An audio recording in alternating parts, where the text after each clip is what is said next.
राधे राधे, हरे कृष्णा। स्वागत है आप सभी का एक बार पुनः आपके अपने चैनल जहां हम भगवत गीता का पाठ प्रतिदिन कर रहे हैं। तो चलिए शुरू करते हैं आज का श्लोक। संबंध। आगे के तीसरे, चौथे और पांचवें श्लोकों में भगवान अर्जुन के व्यामी श्रेणीय व्याख्यन मिले हुए से वचनों वाले पदों का उत्तर देते हैं। श्री भगवान उवाच लोके अस्मिन् द्विविधा निष्ठा पुरा प्रोक्ता मया नघ ज्ञान योगेन सांख्यानाम कर्म योगेन योगिनाम। व्याख्या। अर्जुन युद्ध नहीं करना चाहते थे, अतः उन्होंने समतावाचक बुद्धि शब्द का अर्थ ज्ञान समझ लिया, परंतु भगवान ने पहले बुद्धि और बुद्धि योग शब्द से समता का वर्णन किया था। दूसरे अध्याय का 49वां श्लोक। अतः यहाँ भी भगवान ज्ञान योग और कर्म योग दोनों के द्वारा प्रापणीय समता का वर्णन कर रहे हैं। अनघ। अर्जुन के द्वारा अपने श्रेय कल्याण की बात पूछी जानी ही उनकी निष्पापता है, क्योंकि अपने कल्याण की तीव्र इच्छा होने पर साधक के पाप नष्ट हो जाते हैं। यहाँ लोके पद का अर्थ मनुष्य शरीर समझना चाहिए, क्योंकि ज्ञान योग और कर्म योग दोनों प्रकार के साधनों को करने का अधिकार अथवा साधक बनने का अधिकार मनुष्य शरीर में ही है। निष्ठा अर्थ संभाव में स्थित एक ही है, जिसे दो प्रकार से प्राप्त किया जा सकता है, ज्ञान योग से और कर्म योग से। इन दोनों योगों का अलग अलग विभाग करने के लिए भगवान ने दूसरे अध्याय के 39वें श्लोक में कहा है कि इस समबुद्धि को मैंने सांख्य योग के विषय में कह दिया है। अब इसे कर्म योग के विषय में सुनो। एषा ते अभिहिता सांख्य बुद्धिर योगे त्विमाम शृणु। पूरा पद का अर्थ अनादि काल भी होता है और अभी से कुछ पहले भी होता है। यहाँ इस पद का अर्थ है अभी से कुछ पहले, अर्थात पिछला अध्याय, जिस पर अर्जुन की शंका है। यद्यपि दोनों निष्ठाएं पिछले अध्याय में अलग अलग कही जा चुकी हैं, तथापि किसी भी निष्ठा में कर्म त्याग की बात नहीं कही गई है। मार्मिक बात, यहाँ भगवान ने दो निष्ठाएं बताई हैं, सांख्य निष्ठा ज्ञान योग और योग निष्ठा कर्म योग। जैसे लोकों में दो तरह की निष्ठाएं हैं, लोके अस्मिन् द्विविधा निष्ठा, ऐसे ही लोकों में दो तरह के पुरुष भी हैं। द्वामिवो पुरुषो लोके, क्षर नाशवान संसार और अक्षर अविनाशी स्वरूप। क्षर की सिद्धि असिद्धि, प्राप्ति अप्राप्ति में सम रहना कर्मयोग है, और क्षर से विमुख होकर अक्षर में स्थित होना ज्ञान योग है। परंतु क्षर और अक्षर दोनों में उत्तम पुरुष तो अन्य ही है, जो परमात्मा नाम से कहा जाता है। उत्तमः पुरुषस्त्वन्यः परमात्मे अत्युदाहृतः। यह वह परमात्मा क्षर से तो अतीत है और अक्षर से उत्तम है, अतः शास्त्र और वेद में वह पुरुषोत्तम नाम से प्रसिद्ध है। ऐसे परमात्मा के सर्वथा सर्वभाव से शरण हो जाना भगवत निष्ठा है। इसलिए क्षर की प्रधानता से कर्म योग, अक्षर की प्रधानता से ज्ञान योग और परमात्मा की प्रधानता से भक्ति योग चलता है। सांख्य निष्ठा और योग निष्ठा ये दोनों साधकों की अपनी निष्ठाएं हैं, परंतु भगवत निष्ठा साधकों की अपनी निष्ठा नहीं है। कारण कि सांख्य निष्ठा और योग निष्ठा में साधक को मैं हूँ और संसार है इसका अनुभव होता है, अतः ज्ञान योगी संसार से संबंध विच्छेद करके अपने स्वरूप में स्थित होता है, और कर्म योगी संसार की वस्तु को संसार की ही सेवा में लगाकर संसार से संबंध विच्छेद करता है।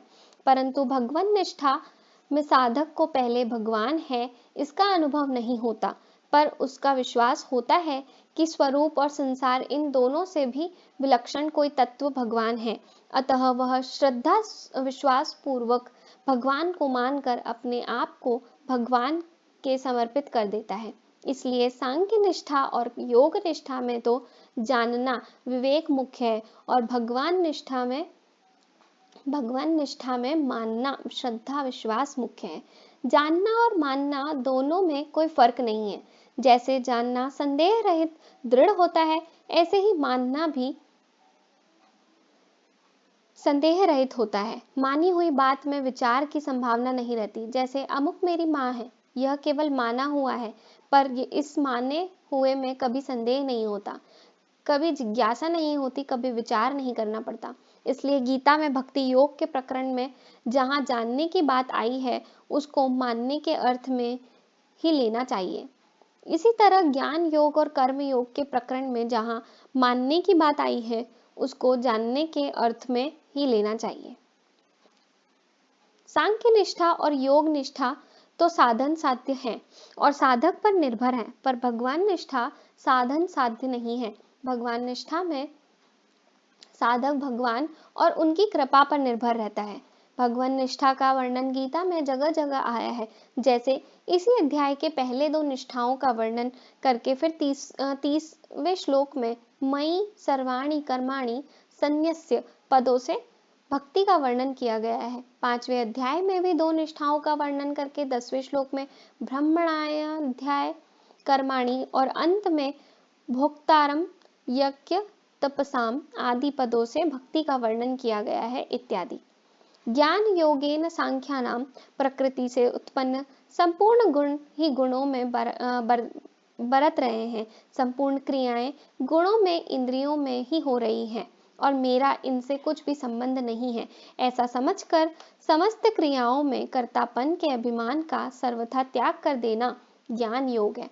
गीता उपदेश के आरंभ में ही भगवान ने सांख्य योग का वर्णन करते हुए नाशवान शरीर और अविनाशी शरीरी का विवेचन किया है, जिसे सत और असत के नाम से भी कहा गया है। कर्म योगेन योगी नाम वर्ण आश्रम स्वभाव और परिस्थिति के अनुसार जो शास्त्र विहित कर्तव्य कर्म सामने आ जाए, उसको कामना ममता और आसक्ति का सर्वथा त्याग करके करना तथा कर्म की सिद्धि और असिद्धि में सम रहना कर्म योग है। भगवान ने कर्म योग का वर्णन दूसरे अध्याय के 47वें और 48वें श्लोक में मुख्य रूप से किया है। इनमें भी 47वें श्लोक में कर्म योग का सिद्धांत कहा गया है और 48वें श्लोक में कर्म योग को अनुष्ठान में लाने की विधि कही गई है।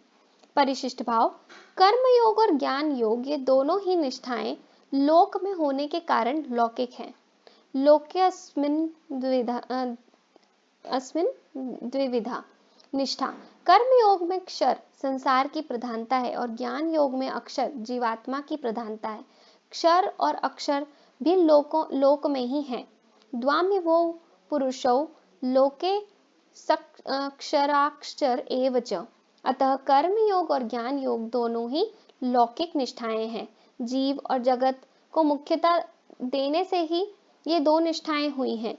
अगर जीव और जगत को मुख्यता न देकर केवल परमात्मा को ही मुख्यता दें तो 2 निष्ठाएं नहीं होंगी, प्रत्युत केवल अलौकिक भगवान निष्ठा भक्ति होगी।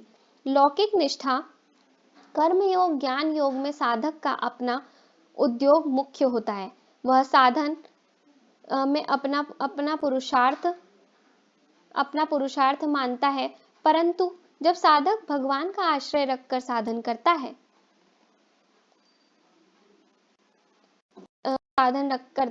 अपना उद्योग मुख्य नहीं मानता, तब उसकी निष्ठा अलौकिक होती है। कारण कि भगवान का संबंध होने से सब अलौकिक हो जाता है। जब तक भगवान का संबंध नहीं होता तब तक सब लौकिक ही होता है। किसी को बुरा न समझें, किसी का बुरा न चाहें और किसी का बुरा न करें तो कर्म योग आरंभ हो जाता है। मेरा कुछ नहीं है, मेरे को कुछ नहीं चाहिए और मेरे को अपने लिए कुछ नहीं करना है, इस सत्य को स्वीकार कर लें तो ज्ञान योग आरंभ हो जाता है। कितनी सरलता से यहाँ पे ये बात समझा दी गई है 2 लाइन में कि ना हमें किसी का बुरा करना है, ना सोचना है और ना ही किसी का समझना है। तो बस वही कर्म योग है और अगर हम हमारे लिए कुछ नहीं कर रहे हैं तो वो ज्ञान योग है और सब कुछ प्रभु को समर्पित कर देंगे तो वो भक्ति योग कहला जाएगा। देखते हैं आगे। धन्यवाद। राधे राधे। हरे कृष्णा।